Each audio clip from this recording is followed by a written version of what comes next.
This is the final word story time. Number 214 coming to you. We're recording this in Sydney. The show is brought to you by Maurice Blackburn, number one plaintiff law firm in Australia. And this is the number 5 live show in our tour of Australia. Before the live show, we're recording this story time. Jeff Lemon, Adam Collins. And we're going to be well represented by Maurice Blackburn here tonight, which is great. They've been huge supporters of our live tour around the country, had their lawyers at all of our shows. So nice that they can be represented again here this evening, and we'll continue to thank them for their support and keep telling their story through the month of January and February and March and so on and so forth it will be.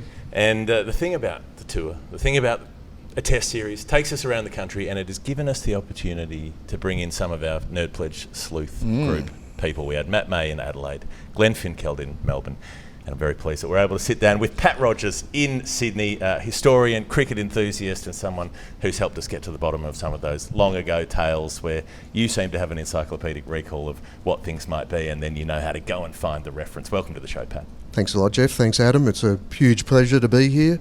Welcome to sunny Sydney. We've got a test without any rain and bad light and put it on for 2 and a bit days anyway with a terrible pitch. It's felt like it's going to be biblical rain at some point while we've been here, and it's it's threatened. I mean, I think I declared on the pod on day 3 that, well, it's about to be a downpour, because I mean it felt that way. The intelligence we had and all signs pointed towards that. But no, great. I wanted to get you on Book Club last year to talk about Jack Cuff, but I will do that at some point. Thanks. That's an outstanding story, and you told it beautifully, and I read it on holiday last year, so that will be part of our work this year. But 214, you must have a 214 off the top of your head. Your brain works that way. 214. A good friend of mine, Richard Casamento, who sent in Arthur Cottingham, and originally sent 214, and I said, that's great. You've sent in Victor Trumper against South Africa, 1910-1911 series, his highest score ever. You know.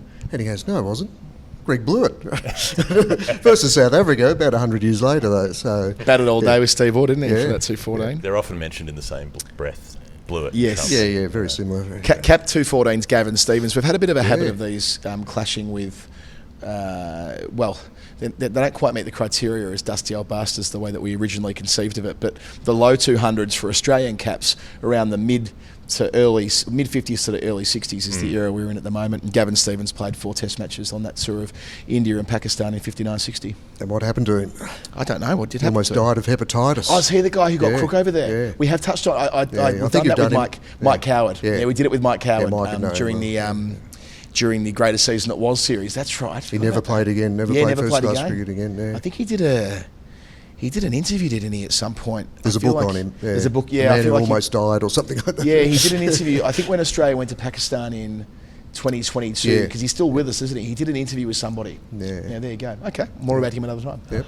See, these are the things that you know. I think that sort of, some of that 50s period is almost spiritually entering dusty old bastard territory now. Yeah. With each passing year, the past moves further and further away. But it is episode 214 today. It is the day of a live show, so we're going to crunch through a few things. We've had Pat preparing some stories. I'm going to start us off with a little one. We're going to play Nerd Pledge. I suppose I could yell it, but it seems like we're sitting too close to each other. You'll do it later. You've got the Comedy Store sign behind you. If you're watching it on tape, this is how our live show will look on video later tonight, except we've decided to do the stage show with Pat as well. With no audience, empty chairs and empty tables, Marius, a cappella. The Eddie Redmayne version was terrific, I've got to say, of that. Did a really good job with a difficult mise-en-scene. Anyway, what are we doing? We're playing Nerd Pledge. That's the game we play with the nice people on the internet who fund not just this program, but the entire enterprise. All the final word nonsense is funded effectively by people playing Storytime. They send in a contribution. The contribution is an arrangement of currency in a number that they think relates to cricket in some way. We have to figure out what the number means. I've got one from Nick Ibis that I wanted to kick around with the two of you, because it's $11 in AUD. And Nick said, I've defined this as 11. You could also say 9. Some lists say 35. Technically, it's infinite. I don't know whether me being left-handed has anything to do with it, but I've never been able to remember them. I suspect 2 radio commentators will be all over it. How many can you name? Obviously, we're talking fielding positions here, right? That would be... Yes. That makes sense to you and me. Well, the bit that's confused me, though, is how does he get 11 or 9, either of which seem way too few if we're looking at 11 on the field, 9 who aren't the batter and the bowler. So 11 fielders or 9 fielders. Right. Okay. Yeah. So you can fill up to 9 of the positions. Or you can say 11 fielders if you're counting the keeper and the bowler. At one time. At one time. At one time. So there can be a max of that many positions currently filled, but there are many more positions that are not filled if you look at fielding positions. Sure. And look, the 35, even that is an evolving puzzle, isn't it? Yeah. Like I think this summer I've used more terms to describe fielding, but maybe in the last fortnight, Pat, since your mate Sam Constas joined the Test team, the way I've been trying to describe, and when Richard bats as well, stuff that's going on behind the cordon, but often not all the way to the rope. Like so we're talking the very like fine deep third who's on the rope. Well, I'm using fly slip more and more because they're not to save runs, are they? They're there to take catches. So I'm using fly slip, but the deep fly slip versus the fly slip 10 metres away from the boundary versus the fly slip behind first slip or the one that's at deep backward point. How about that spot they had with now where were we? Was it Brisbane when they were using a deepish backward point who was standing behind the gully fieldsman? Well, I've never seen that. So as in 10 or 15 metres. Yeah, they had 2 gullies. They had the conventional gully and then this sort of backward point position. Yeah, but my point, I guess, was that the one behind, the one behind was actually the line of sight was blocked by Mitch Marsh. I've never seen that before because ordinarily you'd stagger it, but they were mindful of him clearing the first gully and reaching backward point through the air, not on the angle, if that makes sense. Yeah, so fun games. There was Cummins almost directly behind Boland the other day. Was that the other day? Yep, straight hit, but not all the way straight hit. No. You think a straight hit, you think on the rope, don't you? Yeah. That position that they were using when Mo and Ali was bowling in the 2023 Ashes. Yeah, and then positions that don't really exist anymore, like the long stop behind the wicket keeper, which used to be regulation because nobody could stop the ball. I don't know if it was just that keeping was terrible. So if we're running through, obviously you think about it. It's not quite quadrants though. Like you think about the circle and you can divide it up into quarters because you've got in front of square and behind square, offside and leg side. But then those quarters don't really divide neatly into eighths because some of them have, like if you're on the offside and you're going slip to gully to backward point to point, and then I would think sort of offside you go point, cover, extra cover, mid off. You've got 5 positions there. If you're on the leg side, it's mid on, mid wicket, square leg. You've really only got 3. You can be at a forward square leg, but you don't really think of it as a position in its own right. So in that, I use forward square leg and cover point quite a lot on comms. Yeah, I use cover point. I use it to distinguish. But I only use forward square leg if someone takes a catch there. Yeah, I use those 2 spots because I don't want to say square leg when I feel it's inching towards mid wicket. Yep. So I'm inclined to say forward square leg. Also because now when you're using the 5-man out thing, when you've got the fly slip or the deep backward point, I want to make sure that the listener knows that square leg isn't inching behind the square leg umpire. Right. So they had the latitude for the leg gully and the deep backward square. Yep. Just in front of square is the kind of thing you would say. And the problem is the square leg umpire doesn't stand at square leg anymore. True, true. Yeah, quite. Never has to rule on anything. They're hard, So, and then once you get behind square on the leg side, particularly in the deep, it gets confusing. Like maybe I'm a bit archaic in that I still use long leg, which a lot of people don't. But long leg's not fine leg, it's not deep backward square. That's exactly. You got to know it. So deep backward square is square. Fine leg for me is for the little tickle off the pads basically. And then the one in between is long leg. But I find people use fine leg for everything round to deep backward square. I reckon if you know, with long leg, you've just got it's a gut feel thing. A long leg feels like a long leg, then a fine leg feels like a fine leg. And we're talking a matter of metres. But I know when I see a long leg and I know when I see a squarish fine leg. But a short fine leg is usually squarer than a fine leg who's on the fence. Yeah, on the 45, right? Yeah, but I think if they're on the 45, so when he says technically infinite, the 45 is one of those. It's a newish position over the last 10, 15 years that's come in one-day cricket. And you say short fine, but it's not fine enough to be a short fine. And it's not square enough to be a backward square. So it's the 45, short, long it's leg. Something else. It's the brimful of Asher. Like that's its own position. As it has come to exist now, in my understanding. Does that seem right? Yep, that seems right. So, I mean, I like the distinctions thing. I was thinking about this when the Australians were setting their field. They had, when they had Webster at third, and then they had Labuschagne at gully, but very close to the slips, and it was slip, slip, slip, and then very little room to the gully, who was almost in the cordon. And I was like, if there was another slip, then Labuschagne would be a 5th slip. But because there's not another slip, he's a gully. And that's the only reason that he's a gully is because there's a gap between him and a small gap between him and the next person. Not for a split cordon, me. No, I'm not for a 1, 2, 4 gully. Never works. Like it. India did that a lot, didn't they? Hated every time I saw it. will continue Never to works. hate it. Never works. But for those playing at home, how do you define the difference between like a gully and a backward point? I would be talking about distance from the bat. Yeah. So when I feel like backward point is in position as opposed to gully, if I'm describing the difference, I think that if you're playing off the front foot, it can reach gully. Yep. If you're playing off the front foot, it's improbable it's going to reach backward point. Right. From the outside part of the bat. There for a cut shot. Yeah. Whereas gully, you see Gully many... might take a cut, but... Gully might they'd take have a to cut, take but screen. backward point's not going to take... Yeah, backward point. Slip-scatching practice. Yeah, it's not going to take one off the front foot. Where you Right. I can see it now, Josh Hazelwood finding the shoulder of the bat. It reaches gully, it doesn't reach backward point. Right. A leg slip can be finer than a short fine leg. Yes. Like a leg slip must be, I think if they're too far around, then they become a 45. Leg Like gully. where Stokes... Leg gully. Yes, Yeah. I suppose Stokes catches Smith at leg gully at the Oval. So. Leg gully and sort of leg slip when it's not in the traditional first leg slip, that's the floater. Like a third leg slip, I often will call leg gully because I don't feel comfortable calling someone at leg slip to over leg slip, even though it's not quite gully on the angle. But that's a floater. That's an interesting one for Nick. You know, if it's in leg slip but it's sort of 3 over, I feel like if I say leg slip, I'm being deceptive. Right, because it's not quite, it's like too far over. a leg fifth slip or something like that. And then I'm wondering about the close-in catches where you can be, basically anyone on the leg side can be short leg. It doesn't really matter whether they can be in front of square or behind square. Remember the Tony Gregg, it was the forward short leg. Yeah.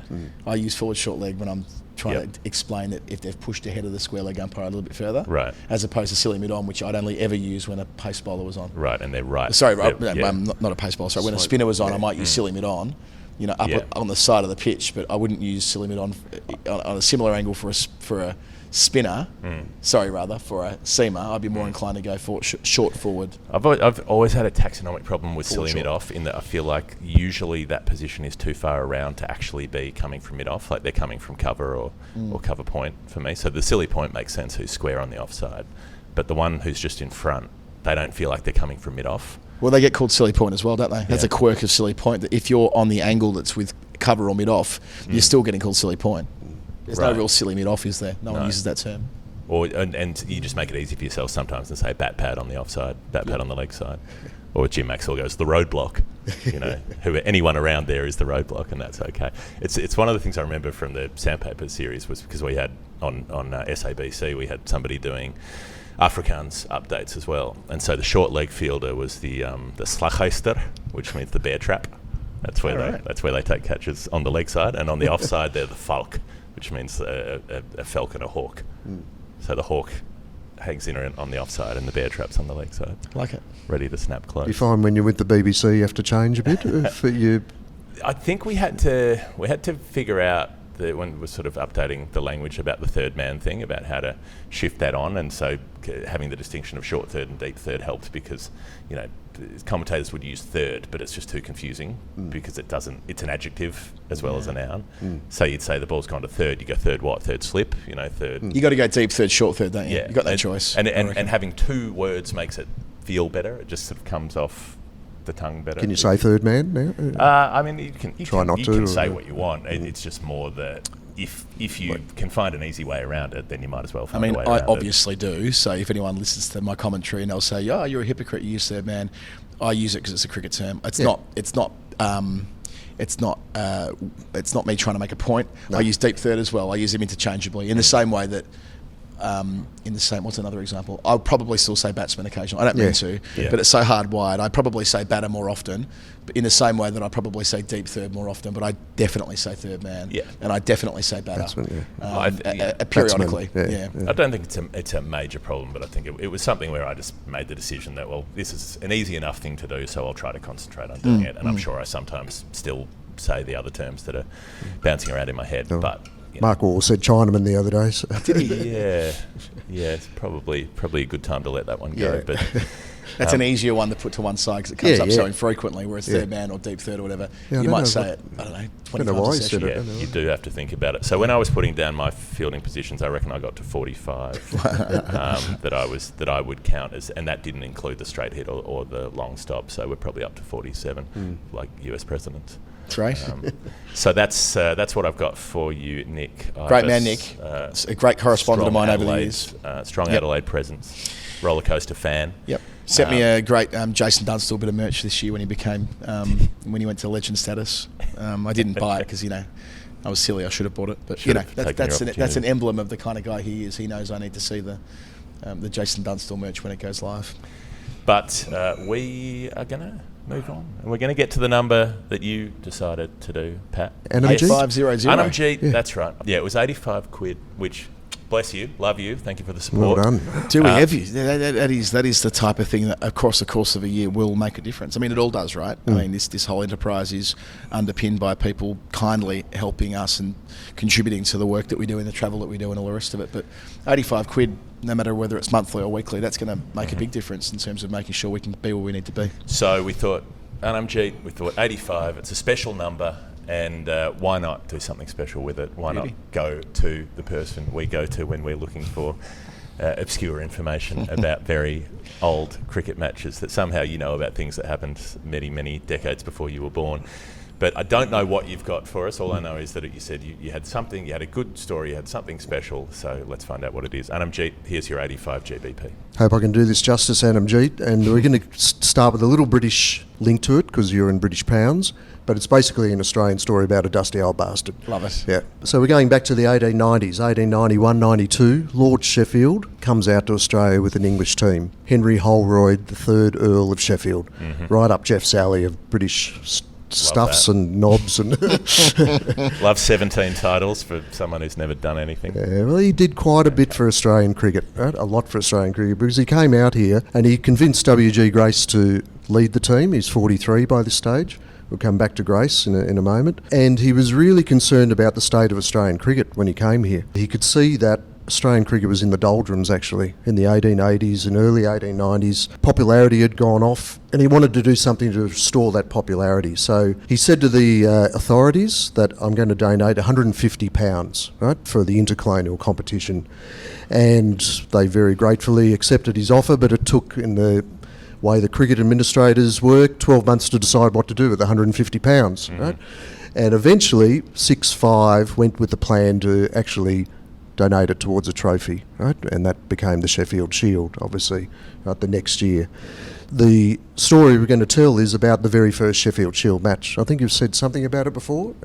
You remember who played in it? It did come up, didn't it? It was. There's a famous South Australian. South Australia, but Giffen runs amok. I did it recently. Giffen takes wickets, makes runs in a losing effort, possibly. We'll see. Right. We'll see. We won't spoil the story. We'll see. Sorry, Giffen has some absolutely bonkers matches. In those well, this is one of them. And but my story is about a dusty old bastard who played in the opposition team, who has been forgotten by history, who surpassed Giffen in bowling in that game. So that's the context for the lead up to the Sheffield Shield. Originally, the Shield was going to be contested on a challenge basis. So whoever won it first would then hold the Shield until they were defeated. And then, again, cricket administrators at the time, this is a time where the Australian... Should do that now. Should go back to it. It'd be great. Can you think of a comp that does that? I know they do it in New Zealand, the Ranfurly Shield. World Wrestling Federation. There's the unofficial Bannerman Shield, which Shield. is still tracked. There's a website that tracks that for test series, so whoever has beaten whoever, so, presumably, I don't know, New Zealand might have taken it off India, that sort of thing, and we'll hold it until you need to beat the team that has the belt to become the Bannerman. To hold the Bannerman Shield. Hold the Bannerman Shield. And it's a brilliant website because some quite obscure teams at different points in cricket history have unexpectedly won a test series against the best team in the world and found themselves as possessor of it. I think there's one time when, for no obvious reason based on the team they've got, Pakistan hold it, for instance. But it's worth looking into. I think we should do an answer on it one day. Well, Bannerman's going to play a key part in this story. 2 Bannermans, actually. So January, in the middle of the competition, they decided that the rules are going to change. It's actually going to be awarded to the team who has the most wins during the season.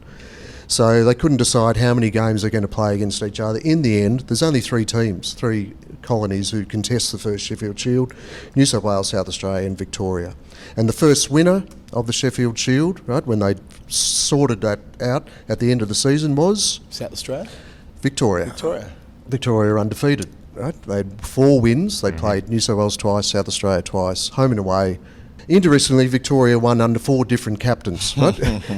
Which shows sort of the state of Australian cricket and who played at that time. Jack Worrell, Dr. John Barnett, Jack Blackham and George Trott. All had a go. All had a go at it, right? So eventually they win.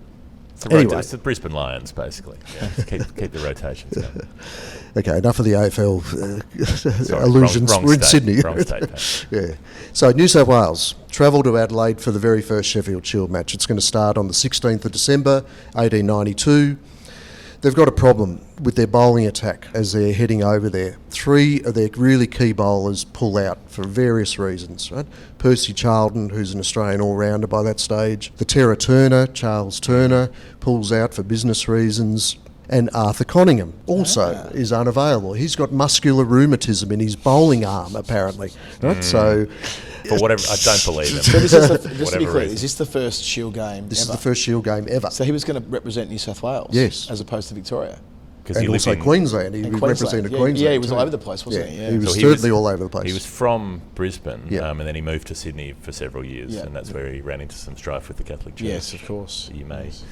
That you'll hear about if you add the live show, which has already happened by this point. And if you really want to find out a little bit more about that, a fantastically named book, A Strange Bastard. The Controversial Life of Conyngham the Cricketer by Rick Smith. Yeah, very good book. Might keep that handy for what we're about to do later tonight here at Sydney. Yep. So Conyngham pulls out. Bowlers are asked to come to the SCG nets, or the Association Ground nets, to trial, and no one sort of stands out at all to the selectors. So they call on our dusty old bastard, Mickey Pearce, who's a short, stout leg spinner, the eastern suburbs of Sydney. He's 23, we think, at this time. We'll come back to that.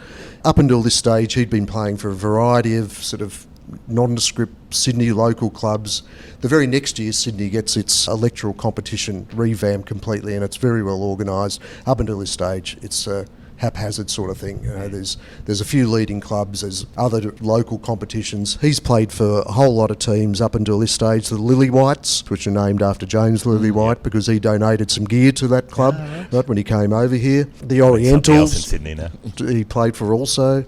He even played for the Gladesville Mental Asylum, right, where he was an attendant, early 1890s, late 1880s. How good would that be? Right? Carney Asylum. Go the Asylum. Yeah. Come on, let's fucking Asylum cricket was big in Sydney at the time, right? Callan Park and Gladesville in particular played a lot of cricket. They had beautiful grounds on the water. Yeah, there's a whole story about them. He'd also played against Lord Sheffield's team the year before in the New South Wales Cricket Union 22. And he'd done quite well. He'd got some runs. He's a bit of a batsman. He could certainly field. He's very athletic, a real natural sort of talent. But his main skill was leg spin bowling. And he could really turn the ball, right, on any wicket, a big turner. So when he appeared at the nets, he only had to bowl a few balls and the selectors were impressed. No, this guy's up for the job. So he gets chosen in the New South Wales team and is the only New South Wales player who's going to make their first class debut in this game. And he joins a team which is very strong in batting. It's got Sammy Jones, right, who was run out by Grace. In the Ashes test. Not Sammy Woods, as you said the other week, but I wasn't a pedant. Sammy Woods. Sammy Woods and Sammy Jones, I get them backwards get them all the mixed time. up there. Did I say that, did I? Maybe I said that. Okay, I was going to say. It's the one I always have a problem with. Right, okay. Anyway, Sammy Jones Gloucestershire is there. Alec the Rat Bannerman, right, is in there too. Harry Moses is the captain. Sid Gregory, Harry Donnan, Frank Iredale. They've got a good batting team. So he's joined a group there, and he's the only one, as I said, to make his debut. On the opposition team, South Australia are also very strong, as we'll see, and they've only got one debutant, and that's Ernie Jones, the fiery fast bowler. Ernie Jones, right? Here we go. Australia's first fast bowler by Bernard Wimpress. And again, another great book. I think I mentioned Harry Donnan, Silvering the Golden Age, beautiful front cover there, written by Ronald Carwell and Nathan Anderson, who's Brian Booth's grandson. Plays for St George. Right. Ernie Jones is there, and they're led, of course, by George Giffen, the great all-rounder, but really a candidate for the final word shit list. Is George Giffen, for a lot of reasons. Most importantly, most significantly, he chose his own brother Walter to tour in 1893, right, just after this season, to go to England, when he had no real credentials as a batsman at all. And there's 6 selectors for that touring team. I think Pakistan's got a few. Well, Australia had. Right? The 6 selectors all picked themselves, right, in the touring team. So you've got, Turner and Giffen himself and Moses, I think. So Walter gets chosen there. So Giffen does a lot of things in his life as we can see in this book, again by Bernard Wimpress, right, a biography that goes through the sort of way that he carried on. Onto the match. New South Wales win the toss. They bat first. And Pearce can put his feet up for the whole first day. He's batting number 10. It's a very slow first day. Giffen, on the third ball of the first ever Sheffield Shield match, dismisses Sammy Jones for a duck. New South Wales assumes 3 for 48. Then Moses and Donnan put on over 100. Who's going to be the first ever player in the Sheffield Shield to score a century? We know that Giffen's taken the first wicket. Yep. We know Sammy Jones is the first man out. And so Moses is very close to his century. And there's a couple of stories here. He's either on 96 or 98. And the ball's played down to long leg. Skipper Moses runs either 2 or 4, depending on the story. So say he's 98, he's run 2, and he looks like he's made the century. Just as he's gone in there and he's about to celebrate, Charles Bannerman, who is the umpire, calls 1 short. Again, he should be on the final word shit list. Charlie. So the batsman asks, who's run 1 short? And it's Donnan, not Moses, right, who's run the 1 short. So he's on 99 now. So Bannerman, who scored the first Test century, denies Moses the chance to score the first Sheffield Shield century. Amazing. Bannerman, who's made the first run in Test cricket, has now ruined Moses, who scored the first runs in the Sheffield Shield. Next over, Moses is bowled around his legs by Giffen while still on 99. Misses out. Harry Donnan, the next day, goes on to make 120. The short runner. Right, so Harry Donnan, the short runner, silver in the golden age, right? That story's well told there, right, about how he goes on to be the first Sheffield Shield centurion. Rough. Our man Pearce comes in very briefly, makes 3. He can bat, and there's predictions that he'll do well, but he's batting down the order. He's bowled by Giffen. Giffen takes 6 for 133 in that first innings. New South Wales are bowled out for 337. South Australia got a strong batting lineup. They've got Jack Lyons, they've got Affy Jarvis, who I think we've mentioned a while ago. Giffen, Jack Reedman, who've mentioned a while ago too, Aussie rules player and a fascinating character. Pearce comes on in the second over to bowl leg spin. By stumps on day 2, he's got 3 of the first 4 wickets to fall. He's really bowled well. He gets some good dismissals there. And the next day, he almost bowls unchanged throughout the whole innings. And he gets 5 more wickets, including Giffen. So he finishes with 46.3 overs. These are 6-ball overs at this stage. 13 maidens, 8 for 111, surpassing Giffen. Right? So in the first Sheffield Shield game, there was an 8 for. Following a 6-for.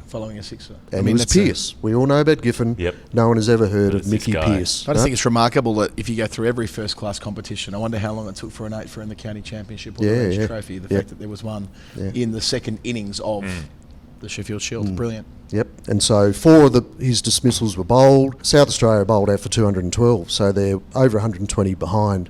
And they're forced to follow on. That were the rules at the time. There was no decision about that.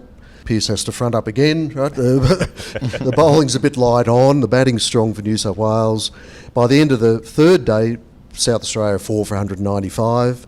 Pearce has taken a couple more wickets, including bowling Giffen for 10, so he's got him out twice. But Jack Lyons has smashed 120 odd in less than even time by this stage. So this is some game, by the way. It's a great game. Bit going on. So they're following on. By the end of the 4th day, they're 70 ahead. Yeah, they're 4 down. Set New South it's on a Wales. knife's edge. Yeah. Right? Would it be at a point where you'd want to not bowl a team out and have them follow on? If you knew they were close to not following on, you'd want to give runs away rather than have to. I think it was 80. I think anything with a leader more than 80 at this stage, it got changed to 100 and then obviously 150, 200 in tests and so on. So Alec Bannerman, who saw on our little chat the other day, might have been the first to concede 100 runs bowling in test cricket, like his brother was the first to make 100 runs.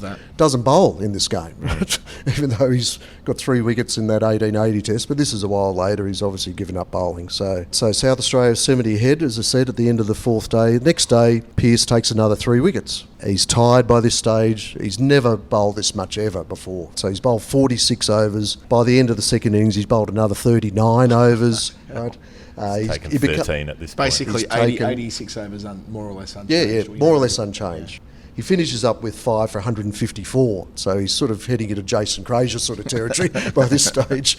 But he's obviously stuffed. It's hot down there. Bowled 2 innings in a row. He's bowled 80-odd overs, but he still can penetrate. He's still getting good wickets, and he helps bowl South Australia out. And so South Australia set New South Wales 205 to win. Little tricky total. Giffen and Ernie Jones reduced them to 5 for 86 by stumps on the 5th day. Time of skate, right, by this stage. New South Wales are rolled for 148. They've forced the follow-on, and they're the first colonial team ever to force a follow-on and lose the match, right, by 57 runs. Imagine that, having taken 13 wickets in the match and bowled 85 overs, still in the losing team, having enforced the follow-on while being forced to, I suppose. So Giffen takes another 6 wickets, so he ends up with 12, including bowling Pearce for a duck on that last day.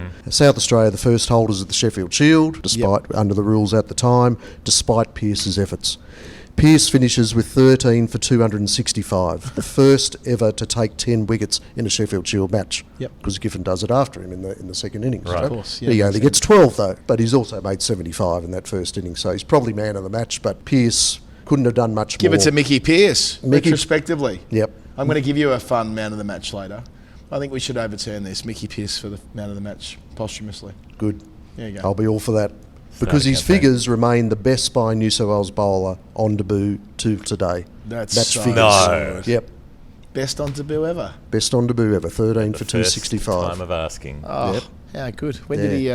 What's the story here? So I'm looking at his. He's things about here. the 25th best ever. I looked Right. up in first class cricket. And I just brought up his page. he- So he passed away just before World War One. Yeah. So there was some conjecture about his age you mentioned before. So 1913, we don't hear much of him after this, right? Yeah. So what happens to him? The next match against Victoria, he gets another 6 wickets, 6 for 100. Gets another wicket in the second innings. He bowls another 40-odd overs. Conningham's been called from Sydney to bolster the attack. He doesn't do much. New South Wales lose that game by 8 wickets. But after first two Sheffield Shield matches, Pearce has 20 wickets. And he finishes the season second only to Giffen on the first-class bowling averages in Australia. So what becomes of him?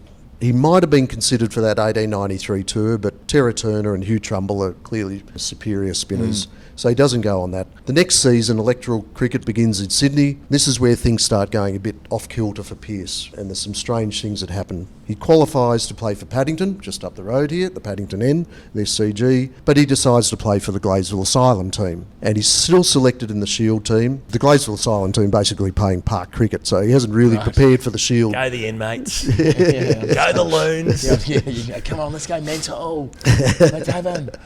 I once played in a game at Callan Park, the mental hospital, and a bloke came out to toss with our guys, all in his whites, tossed with our fella, and then ran up to the rooms. It was one of the inmates, wasn't the opposition captain.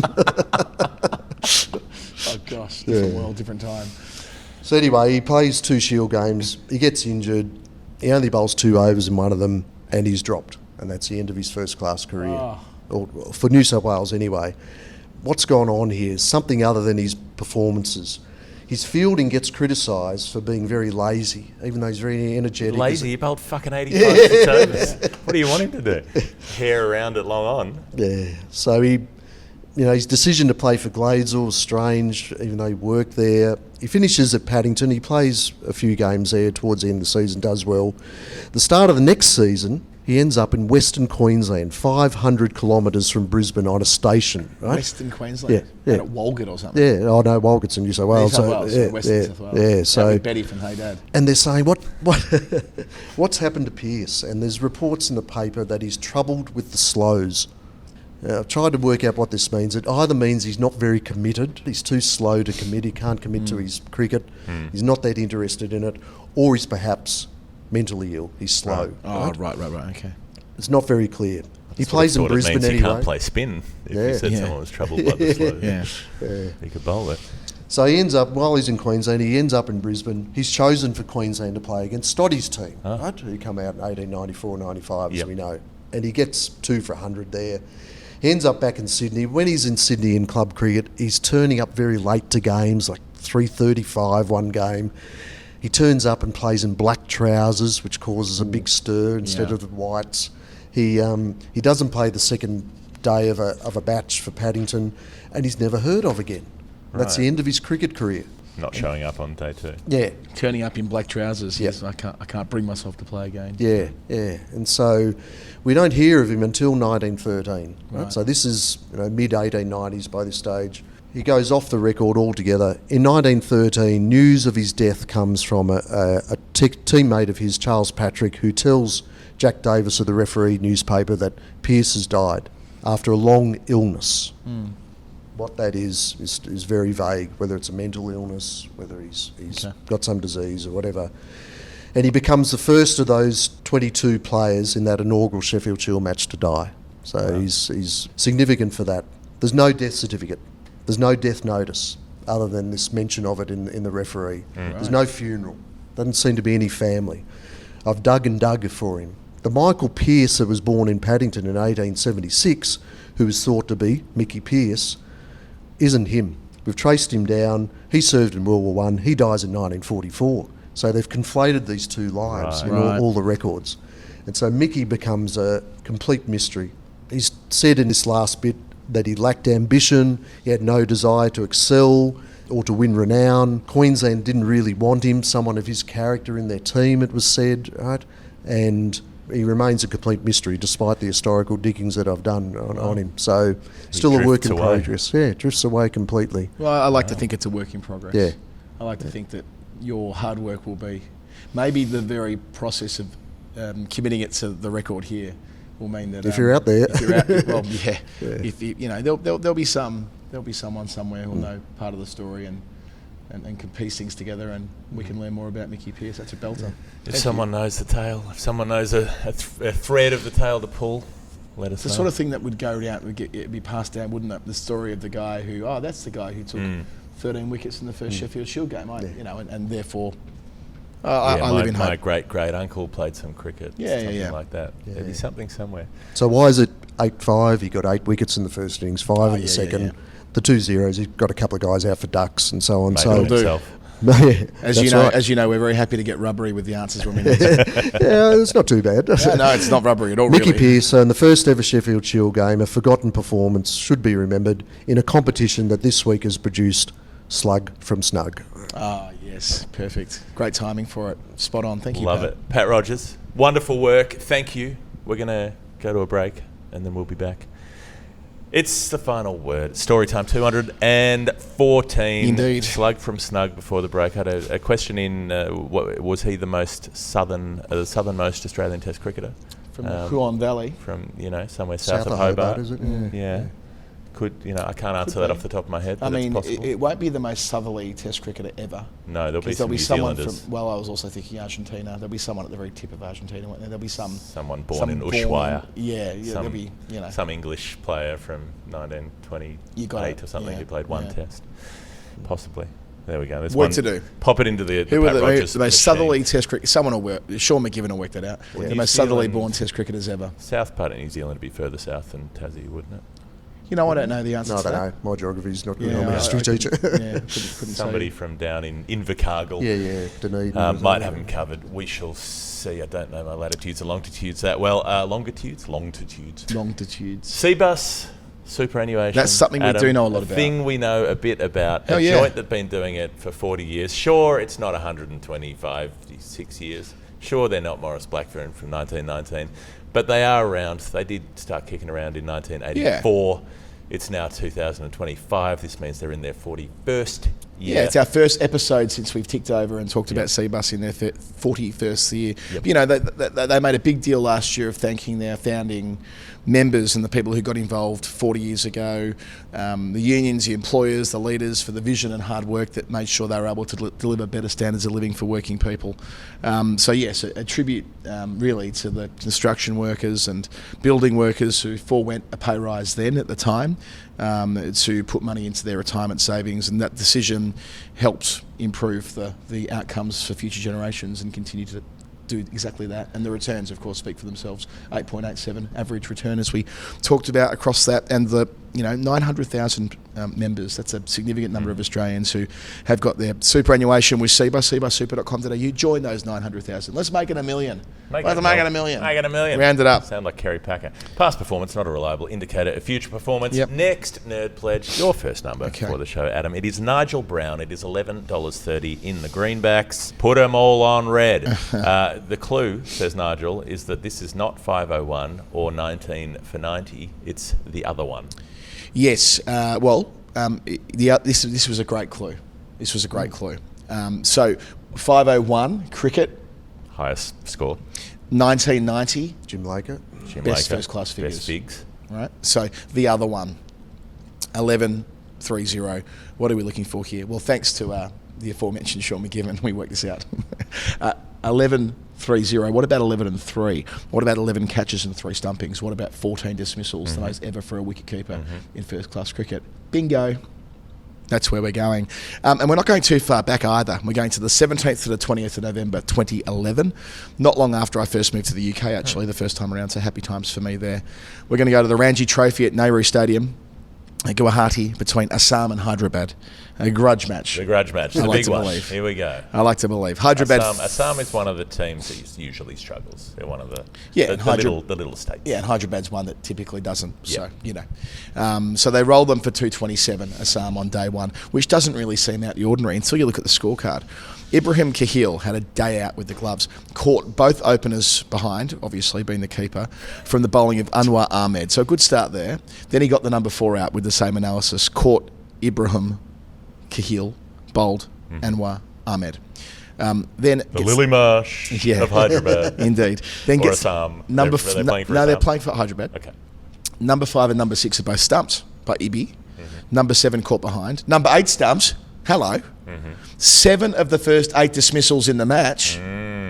He's on one. Yeah. And that's what he finishes with for the innings. 7 of the first 8 dismissals. Didn't want it enough with 9 and 10, clearly. Hyderabad go on to make 474. Our man Kahil makes 37 not out before the declaration at the fall of the 6th wicket. Wicket-keeping innings. Yeah. Very, very wicket-keepers innings. Yeah. 37 not before the declaration. Healthy lead.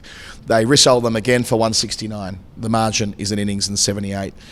And Khalil, after the first innings, this time, it was 4 catches, 3 stumpings. This time, 7 caught behinds. And I ponder maybe there could have been an 8th. Hanuma Vihari.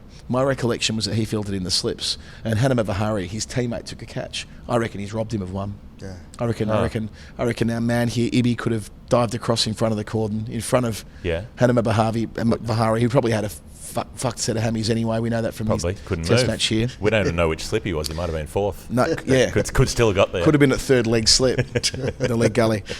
So that equals 14. And that, by the way, how about coming home with the wet sail? Last 5 dismissals of the match, all caught behind. Do we reckon, are they off spin mostly by this point?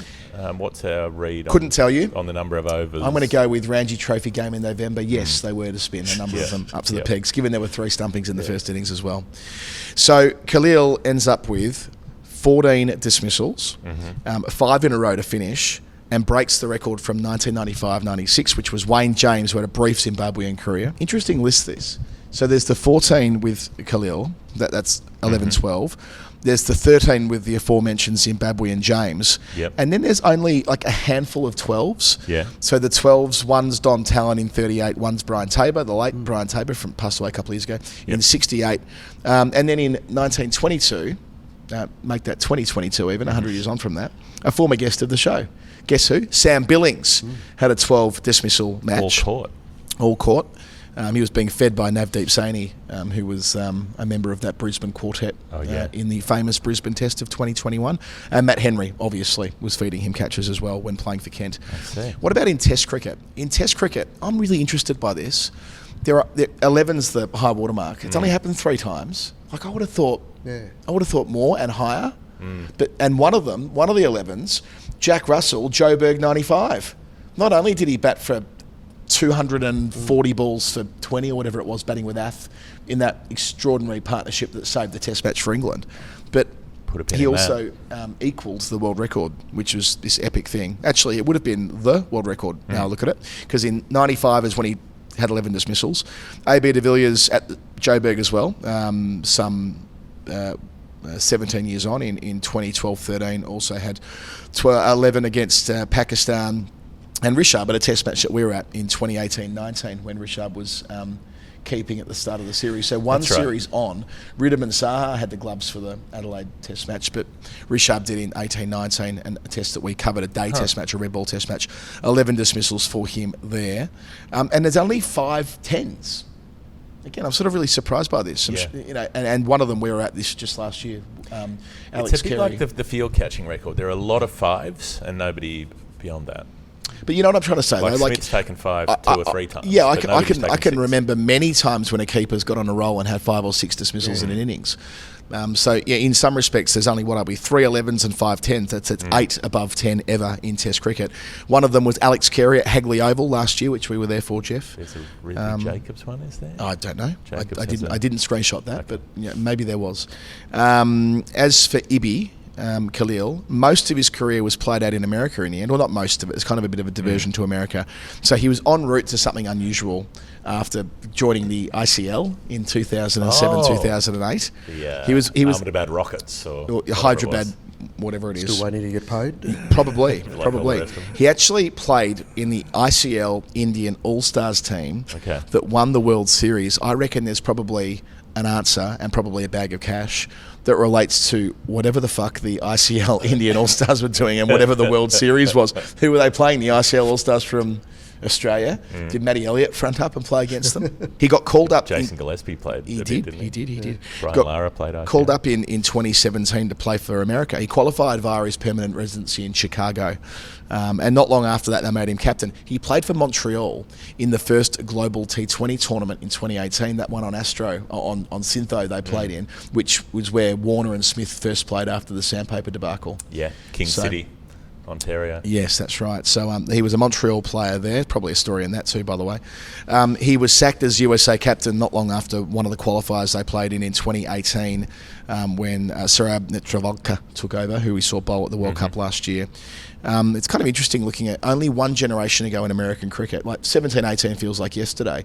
No one-dayers, no T20s. Now all the American players have got tons of one-dayers because from 19 to 23 they played in the Division 2 of the World Cup Super League, which had one-day status. And a whole bunch of them qualified to play T20 internationals. Obviously, after that was liberated around the same time. I think that might have been 2019 when they first started declaring all T20s internationals. So the fact that this guy did not play an international game is purely a function of when he was playing for America. He played a lot of games for an international team before it got declared that way. Didn't have state, but he got the punt in 2018, and that was that for him. 36 was the age upon which he finished his career. 57 first-class games, 3 centuries, well over 200 first-class dismissals, including the most ever in a match for a keeper. Can't take that away from him. 11 and 3. Oh, and by the way, a high-scoring game. He won the player of the match, which I thought was good. 37 not out and 14 dismissals earned him the player of the match, which I read in one of the news reports. Hard to turn that down. You've got to, if somebody set the all-time record in the history of the sport, I suppose so. Got to give them a go.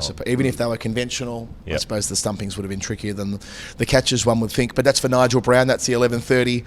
I'm fairly sure upon the answer for that one, Jeff. You think he must have taken a couple of good ones. If you've taken 13, you've got to have taken a good one here or there. Jeff, we're going to go to our second break, I think, before we come to your last answer. I think that would be sensible to do. Before we do that, I should tell everyone who listens, especially in the UK, Lord's Taverners, Edinburgh, deadlines. We haven't quite hit deadlines yet, but believe me, I'm getting a lot of WhatsApps. They're coming. I'm getting a lot of WhatsApps about deadlines. And I've been busy. You know that. You know that. We know that. So I've not done as much on the hounding people as I might have. Although Hayley and I did send annoying WhatsApps to everyone who participated last year saying, sign up, do it again. It's a great weekend. We saw Laura, who's out here at the moment, from who was with us in Edinburgh last year, Swiss background, but is going to come back and do I think she's doing the 10K, maybe the half. I convinced her when we'd had several drinks during the cricket tour last year in Edinburgh to come back, and she's a great tourist, so we'll have her up there. My wife is doing the 10K, which is great. Jeff's doing the 10K, which is great. So, but there'll be later deadlines for the 10, which is on the Saturday morning. Hayley's doing the 5, 10, half and full, which is called the Haggers, which is ridiculous. We love her for it. But be part of it. Tab's 75th anniversary, of course, we're in that year now. We're in the 75th anniversary year of the Lord's Taverners. It's proud to be in association with them. We want to get 75 runners, but that's going to come down to the willingness of our community to sign up for this run in Edinburgh. Do it. Be there. Be with us. It's going to be the weekend of the year, the social event of the year as well. On the Sunday night, when we play the piano and we sing songs and we go in the ball pit and we do all sorts of other things, which are, which is a reward for having run a long way. We weep quietly about physical exhaustion and emotional completion. All right, we'll take our second break and then we will come back with some information about VPNs. Then Jeff will talk some more. It is a final word. It's story time with Pat Rodgers, special guest. Nice to be sitting with you in Sydney, Pat. I like that we have our correspondents spread across the world. We do. For story time, for the sleuthing of Nerd Pledge answers. I've got one more to go. It's Sanjay Nitran. It's £26 and 94 pence. Another good pledge. Another solid, juicy pledge. And it comes with a clue. It does. It does come with a clue. My pledge relates to my favourite cricketer growing up, who scored a century during the first test I ever attended. 28 years later, I took my 3-year-old son to his first match at the second oldest ground in London. I like that, test ground. Amazingly, the son of my pledge subject was playing in that game. This player's stats don't always reflect his importance, and he certainly was not a fecking, dirty player. FEC in capitals. That'll give you a bit of a clue here. Dirty, D-I-R-T-Y player. I think just from that alone, I know exactly who we're talking about yes, here. As you should. As I should, given I was probably commentating the game.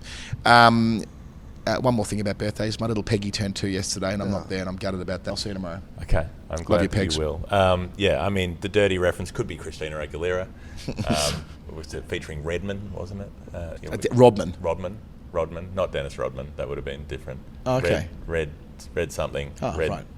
Bone. I would have been sure you were wrong there, and it was like Dennis Rodman rocked up in like a North Korean flag or something. It was like a Caribbean background rapper of the early 2000s. Anyway, nonetheless. Jack Reedman? Jack Reedman. Yeah, that's it. Yeah, that was involved. Straight from the first Shield game, straight to a Christina Aguilera film clip. Open brackets, feet, period, close brackets. Yeah. FEC, future England captain, was the palatable interpretation. The palatable the nickname interpretation that was given to Michael Atherton, which he claimed later was probably also effing educated crumpet. Nice acronym. You like acronyms? I feel like although I have been scolded a lot of times by people saying that they're not acronyms unless you can say them as a word. That's the thing, you know. Like the FBI is not an acronym, apparently, technically, because you say the letters. Like NASA is an acronym because it becomes a word. It's a bit like the Guardians... capitalisation policy. Yeah, the Guardians policy there is when you're writing the WACA, you write capital WACA. Yeah. Small they turn acronyms ACA. into words. That's an editorial policy thing, which I loathe. Yeah. Because it makes everything look weird. Why don't you become the editor of the Guardian one day, Jeff? I would not like to do that job. That seems like a very stressful job. Yes. That is not worth whatever it is you get paid for it. It would not be worth it. But yeah, when you're reading like ICAC as capital I, lowercase CAC, not into it. Not if anyone at the Guardian's listening, not good. Doesn't work. Looks silly. The only one's doing it. Like sometimes it's good to stand out for good reasons. Sometimes it's not good if the reasons aren't good. Anyway, FEC is apparently not an acronym unless you pronounce it FEC. I don't know. Yeah, I never heard anyone call him FEC. No. Hey, FEC. G'day, Feckers. Andrew Feckety gets Feckers probably, but you know. Well, he went to the Manchester Grammar School, as we spoke about in Manchester with Michael Atherton years ago. The dirty player bits, the dirt in the pocket affair during the test at Lords. 2694 is the 2nd of June 1994, which is the date that a test match starts 5 years after Atherton's debut. Was it Trent Bridge against New Zealand? It's Heath Davis's test debut. The match that we talked about a fair bit for how Heath Davis opened the bowling there. Atherton is playing in that game. He doesn't bat until the second morning, but he is playing in a game that starts that day. He's 101, not out, overnight. On day 2, they're 227 for 1. England, he gets out without adding to his score the next morning. Gooch goes on to a double. And indeed, Michael Atherton's son, Josh Takeris, was playing at Lords for Middlesex 28 years later. So it all comes together. This has to be the answer to Sanjay's question. So I would direct Sanjay to that interview. It was the Christmas Day interview. It was 21 because he was here for the Ashes. So the Christmas interviews were... Harsher in 18. I went through this recently. Harsher in 18. Mel Jones in 19. Or was it Mel Jones in 17? I'm second guessing myself. Harsher in 18. Mel Jones in 19. 20. I genuinely did this about 3 weeks ago. 20 was Jim Maxwell. 21 was... I think Jim was earlier. I thought it was Harsher. Might have been Harsher Jim Mel. Oh, Harsher Jim Mel. Jim Mel. Yeah, and then we have Athers, then we have Cat, which was 22. Then we have the year we didn't do it properly in 23 because we fucked up on Christmas Day. And then we have Ian Healy in 24. Yes. There we go. That's what happened. But we also did the story about Atherton when we were in Manchester, when we did the live show there about Manchester being The best greatest. Ashes venue, Yes. in my opinion, is Manchester. I think Manchester and Adelaide are level as great Ashes venues. That's my contention. Right. So this is who we're talking about. We know some things from that interview. We know about the 1989 Ashes debut. We know about getting dropped after that, coming back to the team, making 151 in his first shot as an opener, having a lot of big partnerships with Graham Gooch when Graham Gooch is just making bulk runs everywhere, and Atherton's the offsider, the young up-and-comer, and he's little and adorable, and he has the curly hair, and he bowls some leg spin still, and he kind of bounds around in a way that he would not be able to bound around later in his career when his back had been fused into a single rigid carapace and he could barely turn from one side to another. It seems like it doesn't take very long before he's captaining England. He's 25 when he takes over that job halfway through a series. Middle of the Ashes in '93, wasn't it, Pat, from memory, when Ather takes over, and it's a relatively controversial thing because what happened in '89, there was a real emphasis on trying to have stability in that group, but by that point of the series, Atherton was making the runs and Gooch wasn't, and that was the change. He loses the first test but then wins the second one, so that breaks a winless streak of 18 test matches for England against Australia. And I suppose, you would have been watching English cricket in the 90s with more of a, you'd remember more than we did at the kind of age we were at, I guess. And it's a very, very rough time to be trying to captain England through that period where there's so much internal politics. You can't get the team picked that he wants. You can't get the players that he wants. You're fighting with selectors all the time, fighting with the press all the time. It seems like a horrible time to be at the middle of the Well, they had all those English managers, didn't they? They weren't coaches, but they were just like Ray Illingworth and Mickey Stewart, and it just never worked. So he has to keep fronting up basically, and there's the Windies tour of 1994 when he cops the Brian Lara day, 2 days, whatever it is, out the 375. Imagine being the fielding captain for that. Well, someone sets the world record against you. I think there's something symbolic about that in that England have West Indies 2 for 12. Then Lara comes out and starts doing his thing. They field for 180 overs. Atherton's opening the batting for England, so he doesn't get to start batting until into the third day, and then he makes 135, having been fielding for all that time. From 535 minutes, he bats nearly 9 hours. Hasn't left the field for until at some point on day 5, presumably, by the time they're Must ready have to done. shake hands. 9 hours at the crease after 7 sessions in the field. More tired than Mickey Pearce. And bowled a bit of leg spin as well. Yeah. So that's his second 100 on the tour. He averages over 50 across the tour. And then he comes home for that New Zealand series, and this is the match that we're talking about with the number here for Sanjay, where he makes that 100 in consecutive innings. And it's then that same summer that he gets caught on camera putting dirt on the cricket ball. That's against South Africa in a test match. It's interesting how this one comes up. Like, I know we've talked about the ball tampering stuff a lot on the show before, and I think I could reiterate. I don't really care about ball tampering that much. If there's, if somebody's doing a bit of scuffing here or there, like, it doesn't actually seem like that big a deal in the context, but it is interesting how different instances of it get treated very differently depending on what people were doing or the method they were employing. My only bit of colour there is that I worked with a bloke at the London Olympics who was a Canadian fella, Greg, and one of his professional claims to fame was that he didn't know much about the game. In fact, knew precious little about it, but he was shooting that day, and he reckons he got the photo that was the most incriminating one of the ball pocket hands in type reference. And look, that was a very challenging time in his captaincy, and he's spoken about it at length, and I don't propose we go back over it again here. It's all there on the public record, but it was a reference point that, well, it still is, isn't it? It still comes up. It's just interesting that there's always conjecture about it, and which has never been entirely settled. So he speaks to the match referee Peter Burge, who asks him if he had things in his pockets. Atherton says no, but he's saying that he thought he meant other things, not those things. But Peter Burge says later that it basically implies that he was lied to, and says that, well, if the answer had been affirmative, he would have suspended Atherton, and because it wasn't, he didn't. And then he found out later that there was the dirt in the pocket and all the rest of it. It's interesting the way it's looked at. So it came up. I came to this in the Steve Smith book, the 2018 series. So this was a little device that I used, quoting a report from Andrew Miller, which says this. So when the Australians of all people were caught on camera manipulating the ball in a distinctly fishy manner, the pictures were flashed around the world in an instant. The Australian press were caught on the hop by what they saw and exploded in a frenzy of righteous indignation. And barely a year after assuming the Australian captaincy at the tender age of 25, Steve Smith found himself being crushed by the weight of the moral majority. By his own admission, Smith was called before the headmaster and panicked. Meanwhile, back at the cricket, South Africa completed a historic 356-run victory with a day to spare, but the result was lost in the melee. Melee, however, was not a strong enough word for the shambles that followed. A press conference was arranged in a hellishly airless cupboard somewhere in the bowels of the pavilion where Smith was fed to the lions. Smith, however, was made of sterner stuff and was determined to ride out the storm, even though the idea of being front page news was anathema to such an intensely private man. Now, the thing about this is I just swapped Smith for Atherton and England for Australia. I was going to say, I felt like you did something with that. Yeah. I was looking over your shoulder. I feel like I remember this. Yeah. Yeah, but it's interesting how it's almost exactly the same scenario. Yeah. But it's remembered in a very different way. Sure. There's still a fair bit of defending of Atherton's situation in that one, which is interesting. So, like, even the wiki summary of the thing is like, technically this was within the rules. I'm like, but I don't think it is, unless you're very lax about how you define, what do they say, like artificial substances or whatever can't be. Because it was, just to be clear, the line was that he was drying his hands.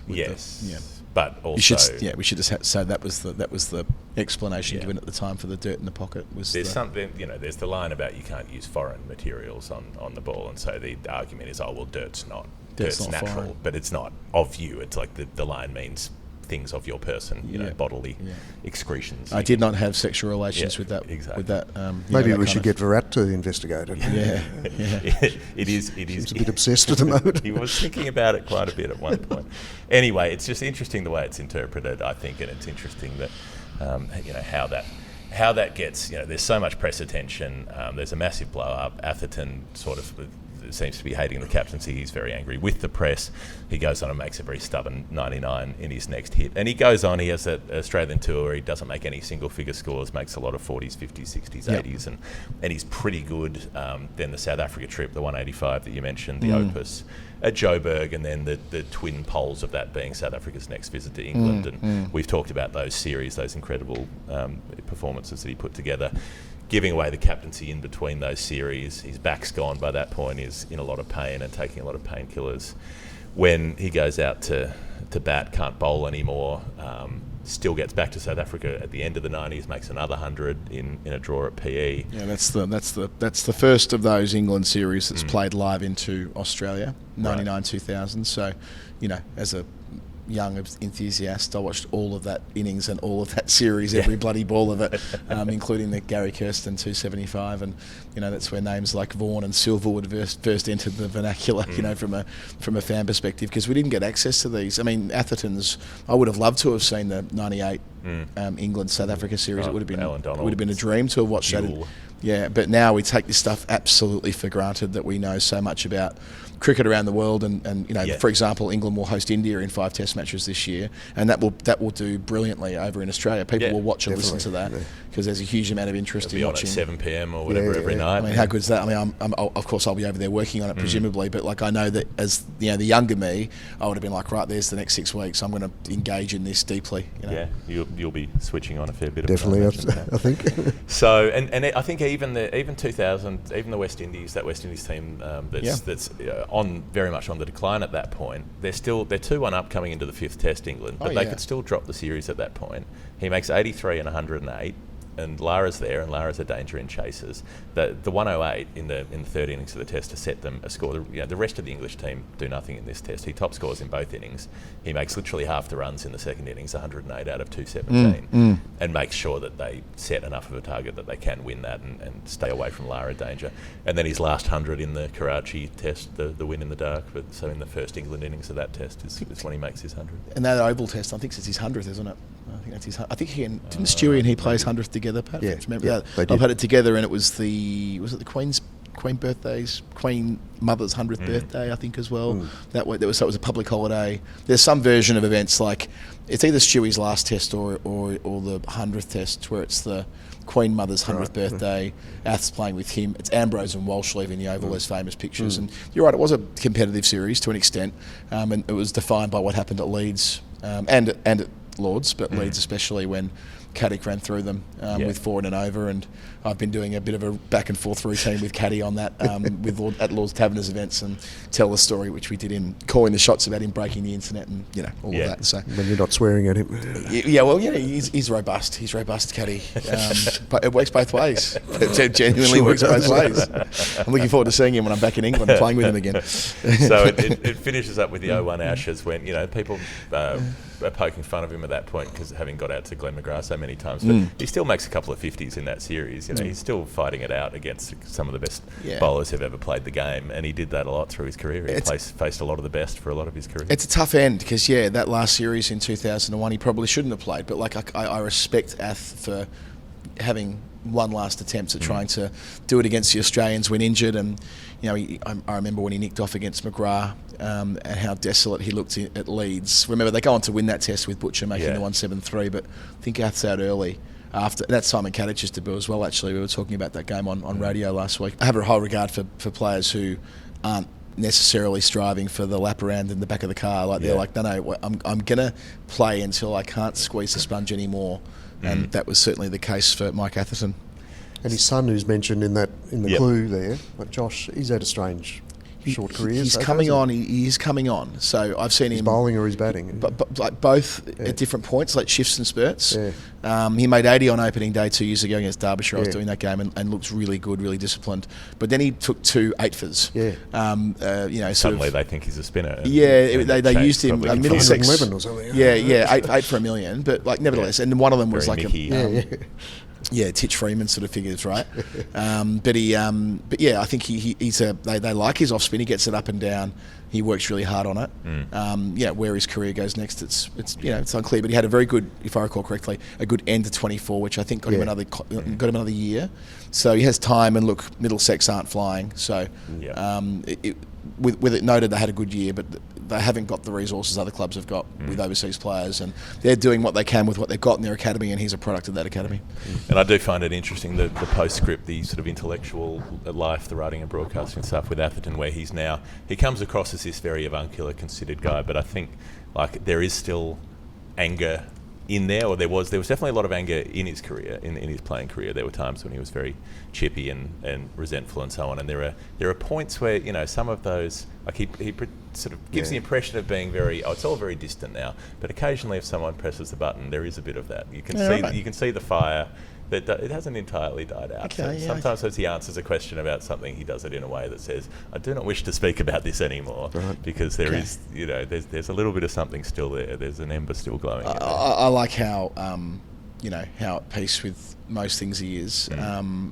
As occasional colleague on broadcast, be it some Sky stuff, but certainly when he had him on SEN in 21-22, I loved his enthusiasm for being there and enjoying it. We did the Kawaja second 100 together at the SCG, and he was just totally wrapped up in the moment. And for someone who's been involved in Test cricket since 1989, pretty much without interruption, because when he finished, he went straight into the comm box. To still be able to feel that, I think that's pretty cool. I mean, we should all be so lucky to still feel the way that he does, and some of the work he's done external to that, the work that he did on making sure that players who were professionals who passed away at war were recognised in the pavilion at Lord's, not just amateurs who were before. He did a whole bunch of stuff around some photographs from the 81 team that might have been pandemic as well. So his curiosity isn't just about the 22 yards in the middle, it extends to a lot of the stuff that I guess we're probably interested in as well. History of the game.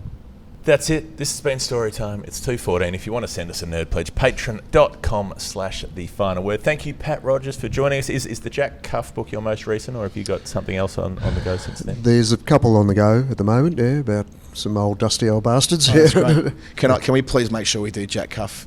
First quarter of the year, we'll do a little call, and I can interview you about that, because that was one of my companions when I was away. I don't know which year it was, probably the year before last, on my summer holiday when the kids reading went by the climbing all pool. over I saw you. When the kids weren't climbing all over me, I was tucking into that extraordinary story. And someone who taught at the school, I've played a couple of games, MCC games, I think it was, with a guy who teaches at the school where at Repton.